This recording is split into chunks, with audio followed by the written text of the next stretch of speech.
سنایا ہے جن کی عظمت پر خدا کا قرآن نازل ہو رہا ہے، قرآن جن کو ہر عیب سے پاک قرار دے رہا ہے، جو ان کو برا کہتے ہیں، ان پر طعن و تشنیع کی زبان دراز کرتے ہیں.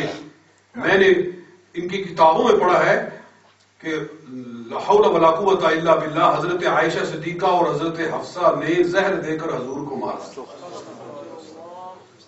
کتابوں میں لکھا جی کہ رسول پاک صلی اللہ علیہ وسلم تبھی موت سے نہیں دنیا سے گئے.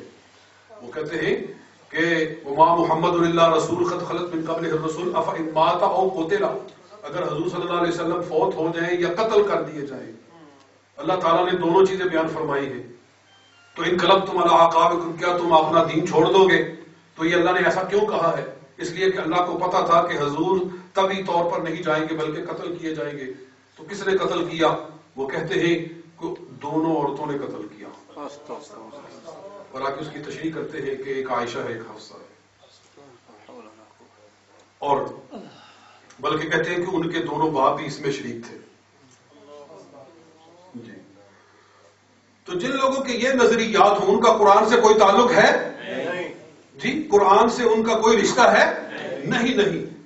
قرآن کا کوئی سپارہ نہیں ملے گا جس میں آپ کو اصحاب رسول کی تعظیم نہیں ملے گی، ان کی تعریف نہیں ملے گی. سبحان اللہ.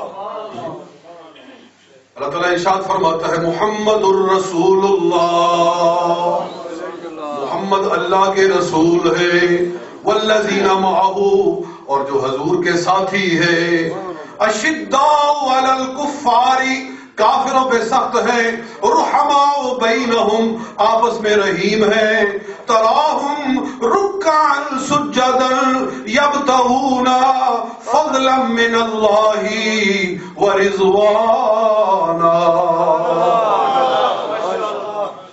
نبی کے ساتھی ہیں جو ان کے دامن سے لگے ہوئے ہیں، وہ اللہ کی رضا چاہتے ہیں، وہ اللہ کا فضل چاہتے ہیں، وہ رکوع و سجود میں رہتے ہیں. سیماہم فی وجوہہم من اثر السجود، عبادت کی وجہ سے ان کے چہرے نورانی ہو گئے ہیں. عبادت سے ان کے چہرے نورانی. بعض لوگوں نے اس کا ترجمہ غلط سمجھا ہے، سیماہم فی وجوہہم من اثر السجود، کے سجدے کر کر کے ان کی پیشانیوں میں نشان پڑ گئے. یہ غلط ترجمہ ہے. یہ معنی نہیں ہے کہ سجدے کر کر کے ان کی پیشانیوں میں وہ کالے نشان پڑ گئے. یہ اللہ تعالیٰ بیان نہیں فرما رہا ہے. نہ یہ کالا نشان ہونا کوئی عظمت کی نشانی ہے اور نہ ہی یہ کوئی تقوی کی علامت ہے، بلکہ کئی لوگ اس کو جھوٹا بھی بنا لیتے ہیں.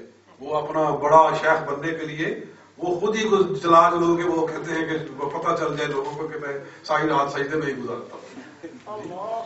تو یہ تو بسا اوقات منافقت کی بھی نشانی بن جاتی ہے. اس لیے اللہ تعالیٰ نے یہ نہیں فرمایا کہ سیماہم فی جباہہم، کہ ان کی نشانیاں ان کی نشانیاں ان کی پیشانیوں میں، بلکہ فرمایا سیماہم فی وجوہہم، ان کی نشانیاں ان کے چہروں میں. جی فی وجوہہم، ان کے چہروں میں نشانیاں، پیشانیوں میں نہیں کہا. اللہ تعالیٰ مطلب ہے کہ عبادت کی وجہ سے ان کے چہرے نور سے چمکتے ہیں. یہ سرکار کے صحابہ کی اللہ شان بیان فرما رہا ہے. قرآن تو ان کو یہ بیان فرما رہا ہے کہ آپس میں رحیم ہے، کافروں پہ سخت ہے، اتنے عبادت گزار ہیں کہ ان کے چہرے نور سے چمک اٹھے. تو اس کے باوجود جو نامراد یہ کہتا ہے کہ وہ حضور صلی اللہ علیہ وسلم کو قتل کرنے والے ہیں، حضور کو زہر دے کر مارنے والے ہیں، وہ لاکھ مرتبہ کہے میں سید ہوں، اس کا اہل بیت سے کوئی تعلق نہیں ہے. وہ نکل گیا اہل بیت سے کیونکہ کافر ہو گیا ہے، قرآن کا منکر ہو گیا ہے. نوح علیہ السلام کا سگا بیٹا نہیں تھا، نوح علیہ السلام کا سگا بیٹا تھا نا، لیکن جب کافروں کے ساتھ مل گیا تو اللہ نے کیا فرمایا؟ انہو لیس من اہلک، وہ تیرے اہل بیت میں سے نہیں ہے، تیرے اہل بیت میں سے نہیں ہے، ہم نے نکال دیا ہے. تھا تیرا بیٹا، خون کے لحاظ سے تیرا بیٹا ہی تھا پیارے نوح علیہ السلام، لیکن جب کافروں کے ساتھ لگ گیا، انہو عمل غیر صالح، اس کا کردار غلط ہو گیا ہے، اس کا عمل غلط ہو گیا ہے، اس کا عمل خراب ہو گیا ہے، اس لیے وہ تیرے اہل بیت میں سے نکل گیا. تو دوستو حضور کی اولاد میں سے ہونا صرف یہی کافی نہیں ہے اہل بیت میں شامل ہونے کے لیے، بلکہ یہ بھی ضروری ہے کہ اس کتاب کا دامن بھی پکڑا ہوا ہو جس کتاب کو کملی والا لے کر آ جائے اس دنیا کے اندر۔ اگر اس سے وابستہ ہے تو اہل بیت ہے، اگر اس سے وابستہ نہیں ہے تو اہل بیت نہیں ہے، کیونکہ حضور نے فرما دیا ہے لَن يَتَفَرَّقَا، میرا قرآن اور میرے اہل بیت کبھی ایک دوسرے سے جدا نہیں ہوں گے، حَتَّى يَرِدَ عَلَيَّ الْحَوْضَ، کہ روز قیامت حوض پر بھی اکٹھے آ جائیں گے۔ وہ اہل بیت ہے، وہ اہل بیت ہے۔ سید ہو دوستو، سید ہو اور پکا سنی ہو تو اس کی تعظیم ہر مسلمان پر واجب ہے، ہر مسلمان پر لازم ہے، کیونکہ حضور نے فرمایا لن تضلوا، تم گمراہ نہیں ہوگے ما تمسکتم بہما، جب تک ان کے ساتھ تمسک کرو گے، یعنی ان کا دامن پکڑو گے۔ اس کا معنی کیا ہے؟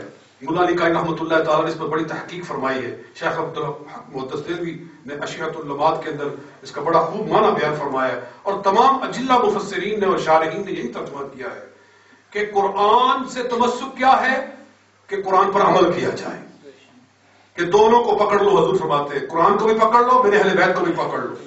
تو کیسے پکڑو؟ قرآن کو پکڑو یعنی قرآن پر عمل کرو، اور میرے اہل بیت کو پکڑو مطلب یہ ہے کہ ان کی محبت اپنے دل میں رکھو۔ میری اولاد سے، میرے اہل بیت سے جو قیامت تک چلنے والے ہیں، ان کے ساتھ محبت رکھو، ان کے ساتھ پیار رکھو۔ عمل قرآن پر کرنا ہے، محبت ان کے ساتھ کرنی ہے۔ تو اہل بیت کے ساتھ محبت یہ رسول پاک کا حکم ہے۔ حضور کی اولاد کے ساتھ محبت کرنا، پیار کرنا یہ حکم ہے رسول پاک صلی اللہ علیہ وسلم کا، اور کرنا چاہیے، اور جو کرتے ہیں خدا تعالیٰ بڑی شان عطا فرماتا ہے، بڑے بڑے مقام۔ میں ایک بات عرض کر کے ختم کر مضمون کو، بلکہ میں چاہتا تھا کہ کوئی ٹائم مجھے یہ بھی ملے کہ میں آپ کو آپشن دوں کہ آپ کوئی تحقیقی بات پوچھنا چاہیں تو آپ پوچھیں، کہ یہ جو کربلا کا موضوع ہے اس کے اندر بڑے پیچیدہ موڑ آتے ہیں جی، تو ان پر گفتگو کی جاتی، لیکن چونکہ مجھے حکم تھا کہ کچھ بیان بھی کرنا ہے تو اس لیے بیان کا سلسلہ میں نے شروع کر دیا ہے۔ تو میں بیان کے سلسلے کو یہاں ختم کرنے والا ہوں کہ اہل بیت سے محبت کا کیا ثمرہ اللہ تعالیٰ عطا فرماتا ہے، کیا نتیجہ عطا فرماتا ہے۔